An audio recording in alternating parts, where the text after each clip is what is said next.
ناظرین، پچھلی نشست میں ہم نے روایات کو سامنے رکھتے ہوئے یہ بات واضح کی تھی کہ دجال انسان نہیں ہوگا، بلکہ دجال انسان کی خلق کردہ طرح طرح کی مختلف مخلوقات ہیں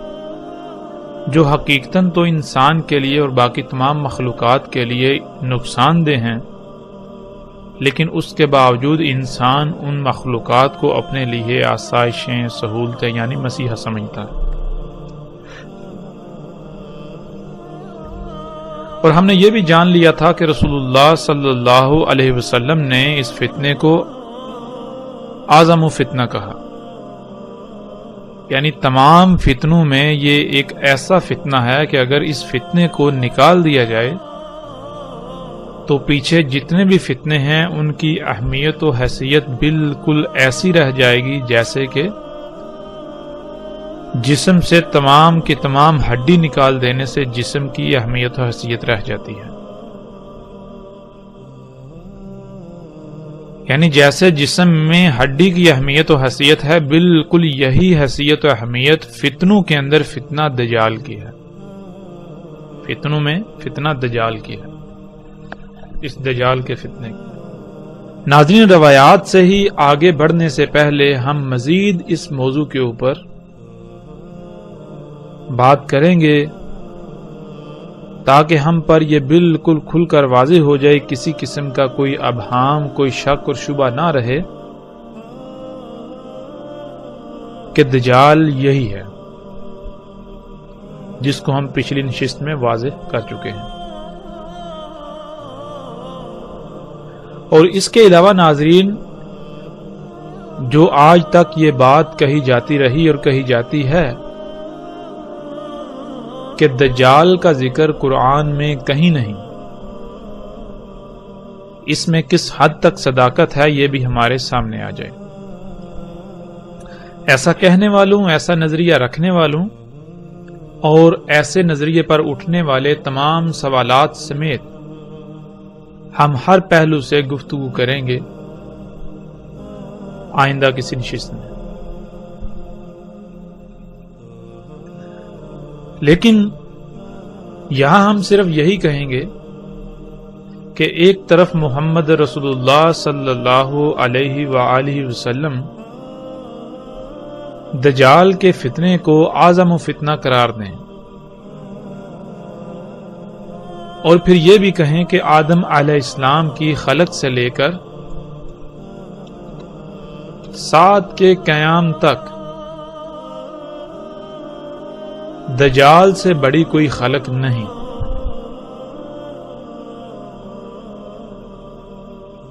جیسا کہ ہم اس روایت میں دیکھ سکتے ہیں، رسول اللہ صلی اللہ علیہ وآلہ وسلم نے کہا، آدم علیہ السلام کی خلق سے لے کر سات کے قائم ہونے تک دجال سے بڑی کوئی خلق نہیں۔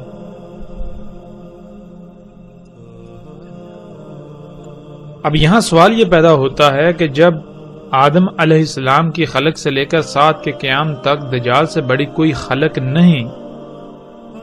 اور فتنوں میں دجال کا فتنہ وہ اہمیت و حیثیت رکھتا ہے جو اہمیت و حیثیت جسم کے اندر ہڈی کی ہوتی ہے، تو پھر یہ کیسے مان لیا جائے کہ اللہ سبحانہ و تعالی نے قرآن میں اس فتنے کا ذکر نہیں کیا؟ ہمیں یہ کہنے، ہمیں ایسا نظریہ رکھنے سے پہلے کئی بار سوچنا اور غور و فکر کرنا چاہیے تھا، جو کہ ہم نے نہیں کیا۔ تو ناظرین، اس نشست کا موضوع اور مقصد یہی ہے کہ ہم قرآن میں دیکھیں کیا آیا جو ہم نے بات کی، جو آج تک نظریہ پایا جاتا رہا کہ قرآن میں اللہ سبحانہ و تعالی نے دجال کے فتنے کا ذکر نہیں کیا، کیا یہ سچ ہے، اس میں حقیقت ہے، یا پھر ہمارے سمجھنے میں فرق ہے؟ کہ اللہ سبحانہ و تعالیٰ نے قرآن میں دجال کے فتنے کا ذکر تو کیا، لیکن ہم اسے پہچان نہ پائے، ہم اسے جان نہ پائے، کیونکہ ہم نے غور و فکر نہیں کیا۔ تو اس موضوع پر آگے بڑھنے سے پہلے ہم اس روایت کو سامنے رکھتے ہیں جس کی روشنی میں ہم آگے بڑھیں گے۔ رسول اللہ صلی اللہ علیہ وسلم نے کہا، نہیں ہے کوئی بھی نبی مگر تحقیق کہ یعنی یہ ہو چکا، یہ ثابت شدہ ہے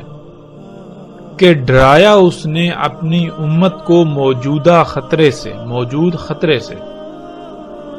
یعنی اس دجال سے،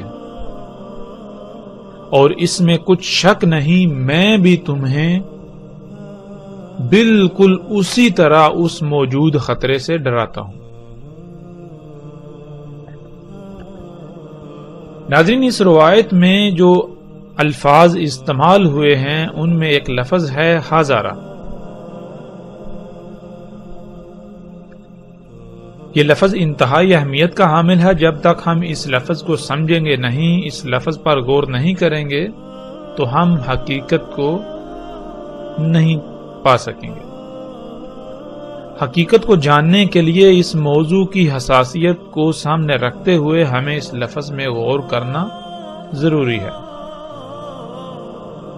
اس لفظ میں غور کرنے سے پہلے ایک اور روایت ہے، ہم اس کو بھی سامنے رکھتے ہیں، اس کے بعد انشاءاللہ اللہ کے فضل سے ہم اس لفظ کی طرف آئیں گے۔ رسول اللہ صلی اللہ علیہ وسلم نے کہا، نہیں بعث کیا اللہ نے کوئی نبی مگر اس نے ڈرایا اپنی امت کو دجال سے۔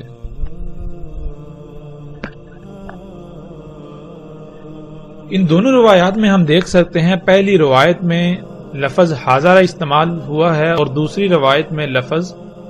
انذر، ناظرہ استعمال ہوا ہے۔ ناظرہ کہتے ہیں ایسا ممکنہ خطرہ جو قریب آ چکا ہے، اس سے پہلے ہی متنبہ کر دینے کو، اور حاضرہ کہتے ہیں ایسا خطرہ جو موجود ہے، جو موجود خطرہ اس سے ڈرانا، جیسا کہ ہم اس لفظ کو قرآن سے بھی سمجھ لیتے ہیں، اور اس آیت میں ہم دیکھ سکتے ہیں اللہ سبحانہ و تعالیٰ کہتے ہیں، یا جیسے گہرے بادلوں کا طوفان آئے آسمان سے، اس میں ہوں اندھیرے اور زوردار گرج اور چمکتی بجلی، کر لیتے ہیں اپنی انگلیوں کو اپنے کانوں میں اس کڑک سے، موت کے ڈر سے۔ تو عربی میں ہم دیکھ سکتے ہیں جو الفاظ استعمال ہوئے ہیں وہ ہے حاضر الموت۔ تو اس آیت میں پیچھے ہم دیکھ سکتے ہیں اللہ سبحانہ و تعالیٰ جو مثال بیان کر رہے ہیں اس میں کیا ہے کہ اچانک جب انتہائی گہرے کالے بادل آ جاتے ہیں اور طوفان آ جاتا ہے، پھر ان میں زوردار جب گرج پیدا ہوتی ہے اور بجلی چمکتی ہے، تو اس وقت بالکل یہی احساس ہوتا ہے کہ ابھی موت آئی۔ تو وہ جو ڈر ہوتا ہے، کیا وہ ڈر مستقبل کا ہوتا ہے؟ مستقبل کے لیے اگر کہا جائے گا تو اس کے لیے لفظ خوف استعمال ہوگا، نہ کہ حاضرہ۔ خوف کہتے ہیں جو مستقبل میں پیش آنے والا خطرہ ہو، اس سے لاحق ڈر کو۔ تو حاضرہ کہتے ہیں جو موجودہ خطرہ ہو، جو خطرہ سر پر موجود ہو، جو خطرہ سامنے ہو، جو خطرہ آنکھوں کے سامنے ہو، اس سے ڈرانا، اس سے ڈرنا حاضرہ لفظ استعمال ہوتا ہے۔ تو کوئی بھی نبی ایسا نہیں گزرا جس نے اپنی امت کو دجال سے نہ ڈرایا ہو۔ جب لفظ حاضر آ گیا تو اس کا مطلب کیا ہے کہ ہر نبی کی موجودگی میں یہ فتنہ موجود تھا، ہر نبی کی موجودگی میں دجال کا فتنہ موجود تھا، جس سے ہر نبی نے اپنی امت کو، اپنی قوم کو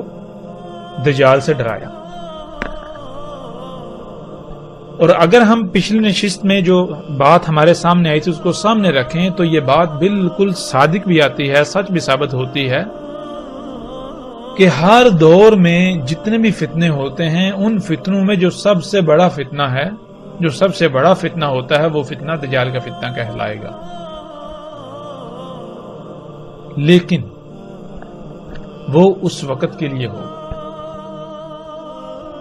ان تمام بڑے بڑے فتنوں کو اگر سامنے رکھیں تو ان میں سب سے بڑا فتنہ جو سامنے آئے گا وہ کون سا ہوگا؟ وہ بھی دجال کا فتنہ۔ تو جس دجال کا رسول اللہ صلی اللہ علیہ وسلم ذکر کر رہے ہیں، اگر ہم نے اس کو سمجھنا ہے تو ہم آدم علیہ السلام کی تخلیق سے لے کر ساتھ کے قیام تک تمام کے تمام بڑے بڑے فتنوں کو سامنے رکھیں، ہیں تو وہ سب کے سب دجال کے فتنے، لیکن ان میں وہ جو اعظم فتنہ ہے، جو سب سے بڑا دجال کا فتنہ ہے، وہ ہمارے سامنے کھل کر آ جائے گا۔ تو ناظرین، اب ہم نے قرآن سے یہ دیکھنا ہے کہ اللہ سبحانہ و تعالی نے جتنے بھی نبی بھیجے انہوں نے کیا دعوت دی اور کس شے سے اپنی قوم کو، اپنی امت کو ڈرایا۔ اور پھر ہم یہ بھی دیکھیں گے کہ محمد رسول اللہ صلی اللہ علیہ وسلم نے کس سے ڈرایا۔ جب ان سب نبیوں کے ڈرانے میں جو کامن، جو مشترک شے ہے وہ سامنے آ گئی تو اس کا مطلب ہے وہی دجال کا فتنہ ہے۔ تو اب ہم بڑھتے ہیں آگے قرآن کی طرف۔ قرآن میں اللہ سبحانہ و تعالیٰ کیا کہتے ہیں؟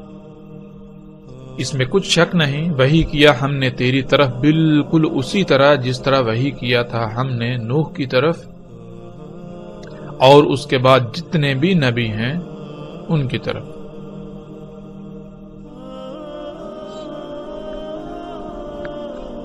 اس آیت میں اللہ سبحانہ و تعالیٰ نے بالکل واضح کر دیا کہ جس طرح وحی نوح علیہ السلام اور ان کے بعد جتنے بھی نبی ہیں ان کی طرف کی گئی، بالکل اسی طرح تیری طرف وحی کی جا رہی ہے۔ تو پھر یہ کھل کر واضح ہو جائے گا کہ جو وحی نوح علیہ السلام اور ان کے بعد جتنے بھی نبی ہیں ان کی طرف کی گئی اور وہی محمد رسول اللہ صلی اللہ علیہ وسلم کی طرف کی گئی، اور اگر وہ وحی امت کو ڈرانا تھا، یعنی کہ ممکنہ پیش آنے والے خطرے سے پہلے ہی متنبع کر دینا تھا، تو وہ جو خطرہ ہے، وہ جو ممکنہ پیش آنے والا خطرہ ہے، وہی دجال کا فتنہ ہے، جس کے بارے میں رسول اللہ صلی اللہ علیہ وسلم نے کہا کہ کوئی نبی بھی ایسا نہیں، کوئی نبی نہیں ہوا مگر ہر نبی نے اپنی امت کو، اپنی قوم کو دجال کے فتنے سے نہ ڈرایا ہو، یعنی کہ ہر نبی نے اپنی قوم کو، اپنی امت کو دجال کے فتنے سے متنبع کر دیا۔ اور پھر میں بھی تمہیں بالکل اسی طرح اس پیش آنے والے ممکنہ خطرے سے متنبع کیے دیتا ہوں۔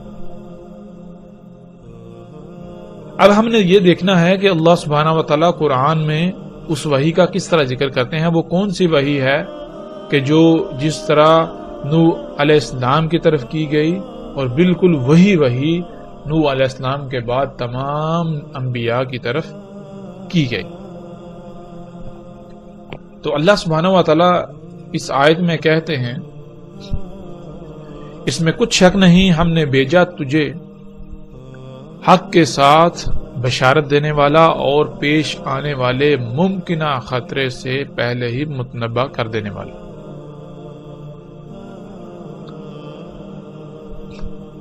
اور نہیں کوئی بھی امتوں میں سے امت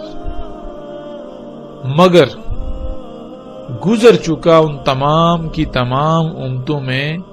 پیش آنے والے ممکنہ خطرے سے متنبع کر دینے والا۔ تو اس آیت میں اللہ سبحانہ و تعالیٰ نے یہ بات بالکل کھول کر واضح کر دی کہ ہم تیری طرف کیا وحی کر رہے ہیں، ہم نے تمہیں کس مقصد کے لیے بھیجا، ہم نے تجھے بھیجا حق کے ساتھ. حق کے ساتھ کیا ہے؟ حق کسے کہتے ہیں؟ انشاءاللہ اللہ کے فضل سے جب ہم آگے بڑھیں گے تو اس کی بھی مزید کھل کر وضاحت ہو جائے گی. لیکن یہاں جو چیز ہم نے سمجھنی ہے وہ یہ کہ اللہ سبحانہ و تعالیٰ نے کہا کہ ہم نے تجھے بھیجا بشارت دینے والا اور مستقبل میں پیش آنے والے ممکنہ خطرے سے متنبع کر دینے والا.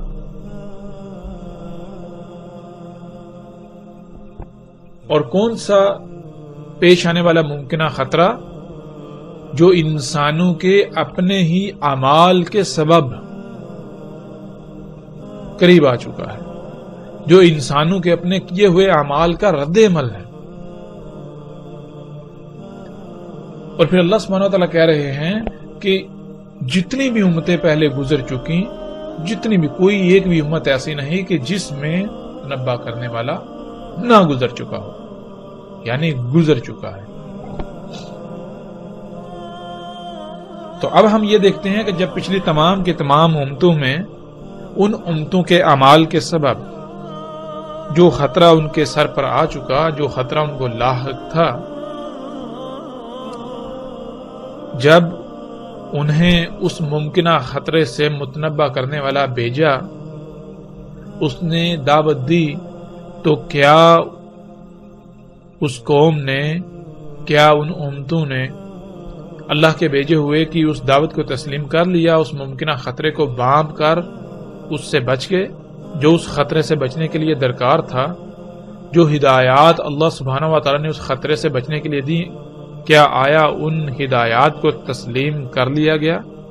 ان ہدایات کو تسلیم کر کے ان پر عمل کر لیا گیا اور اپنی سابقہ روش کو ترک کر دیا گیا؟ تو اس کا جواب بھی اللہ سبحانہ و تعالیٰ دے دیتے ہیں.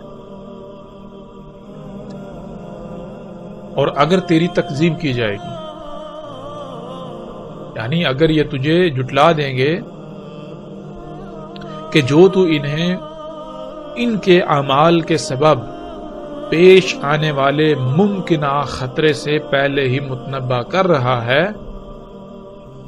اس سے بچنے کے لیے ان کو ہدایات دے رہا ہے،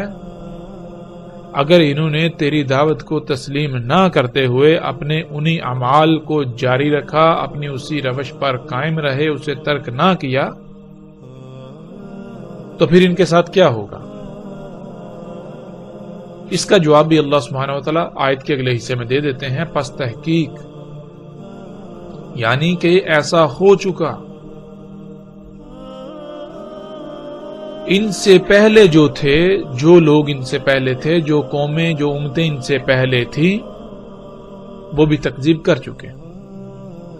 جب آئے ان کے پاس ان کے رسول، جب ان کے پاس آئے اللہ کے بھیجے ہوئے بینات کے ساتھ،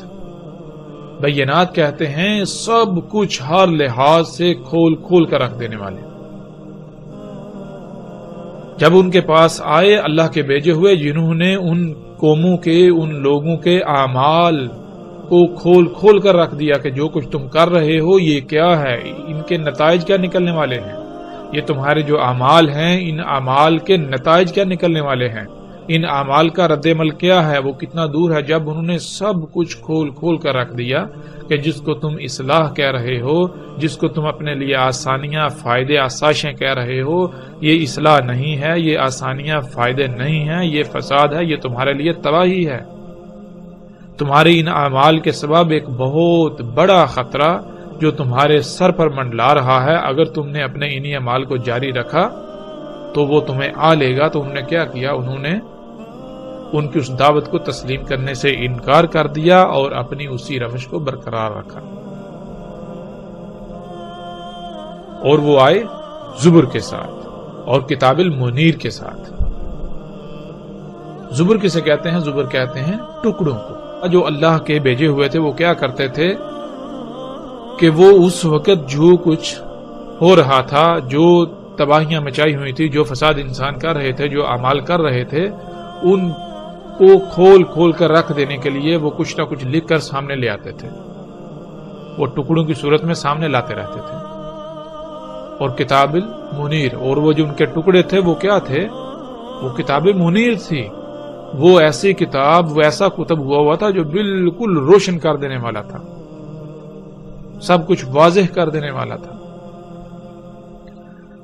تو اب یہاں یہ سوال پیدا ہوتا ہے کہ کیا ان قوموں نے، ان امتوں نے اللہ کے بھیجے ہوں کی دعوت کو تسلیم کر لیا، مان لیا، اور اپنے ان اعمال کو ترک کر دیا جن اعمال کے سبب ایک خطرہ جو ہے پیش آنے والا، ممکنہ خطرہ جو ان کے سر پر آ چکا ہوا تھا، جس سے انہیں متنبہ کیا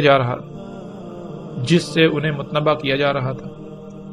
تو اس کا جواب بھی اللہ سبحانہ و تعالیٰ نے اسی آیت میں دے دیا۔ اللہ سبحانہ و تعالیٰ نے پہلے ہی کہہ دیا کہ اگر یہ تیری تکذیب کریں گے، یہ تیری دعوت کو تسلیم نہیں کریں گے، جو تو انہیں کہہ رہا ہے یہ نہیں مانیں گے، یہ کہیں گے کہ ہم فساد میں اصلاح ہی کر رہے ہیں، ہم جو کچھ کریں یہ آسانیاں، سہولتیں، فائدے ہیں، یہ کوئی خطرہ ان سے نہیں ہے ہمیں، تو پھر ایسا ان سے پہلے ہو چکا، ان سے پہلے جو قومیں تھیں، ان سے پہلے جو امتیں تھیں جن میں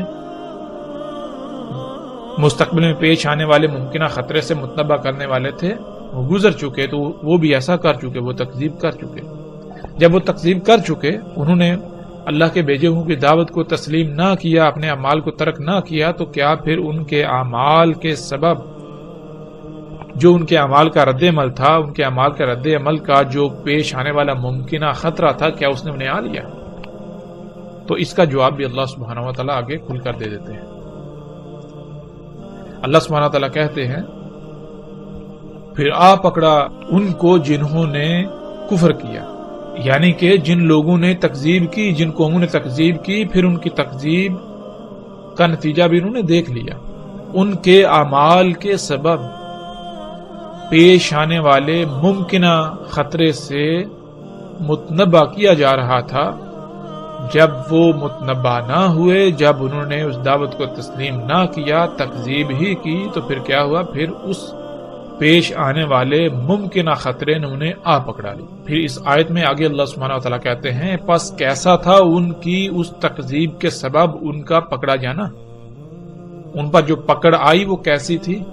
تو یہاں تک یہ بات کھل کر واضح ہو جاتی ہے کہ اللہ سبحانہ و تعالیٰ نے جتنے بھی نبی و رسول بھیجے، ان تمام کے تمام نے ان قوموں، ان امتوں کے اپنے ہی کیے ہوئے اعمال، اپنے ہی ہاتھوں سے کیے ہوئے اعمال کے سبب جو ان اعمال کا رد عمل تھا، وہ رد عمل ایک بہت بڑا خطرہ تھا ان قوموں کے لیے، جس سے انہیں پہلے ہی متنبہ کیا گیا کہ اے لوگو، اے قوموں، جو کچھ تم کر رہے ہو، یہ اعمال، ان کا انجام کیا ہے، ان کا نتیجہ کیا ہے؟ ان کا نتیجہ یہ ہے کہ جو کچھ تم کر رہے ہو، ان اعمال کے سبب ایک بہت بڑی تباہی تمہارے سر پر مسلط ہوگی، ایک بہت بڑی تباہی تم پر مسلط ہوگی۔ تمہارے لیے بہتر یہ ہے کہ تم ان اعمال کو ترک کر دو، ورنہ پھر تم اس تباہی کا شکار ہو جاؤ گے۔ یہی وہ دجال کا فتنہ تھا جس کا وہ شکار ہو گئے۔ اور پھر اللہ سبحانہ و تعالیٰ نے پیچھے جو آیات گزری ان میں بالکل واضح کر دیا کہ اور اگر یہ تیری تکذیب کریں گے، اور قرآن کا اسلوب ایسا ہے کہ اللہ سبحانہ و تعالیٰ گویا کہ یہ کہہ رہے ہیں کہ یہ تیری تکذیب کریں گے، یہ بھی تیری اسی طرح تکذیب کریں گے جیسے تو اس سے پہلے رسولوں کی ہو چکی، جیسے اس سے پہلے امتیں تکذیب کر چکی، بالکل اسی طرح یہ امت بھی، یہ قوم بھی تکذیب کرے گی، یہ اس دعوت کو تسلیم نہیں کرے گی، یہ اپنی اسی روش کو جاری رکھے گی۔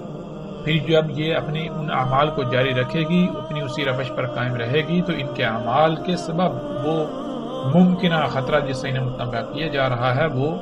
ان پر آ پڑے گا۔ پھر آگے اللہ سبحانہ و تعالیٰ کہتے ہیں، اور نہیں بھیجا ہم نے تجھ سے پہلے رسولوں میں سے کوئی بھی رسول مگر اس کی طرف ہم نے یہی وحی کیا کہ اس میں کچھ شک نہیں، کوئی بھی ایسی ذات نہیں کہ جس کی غلامی کی جائے، جس کی بات مانی جائے، مگر سوائے میرے، بس میری ہی غلامی کرو، بس صرف اور صرف میری ہی بات مانی۔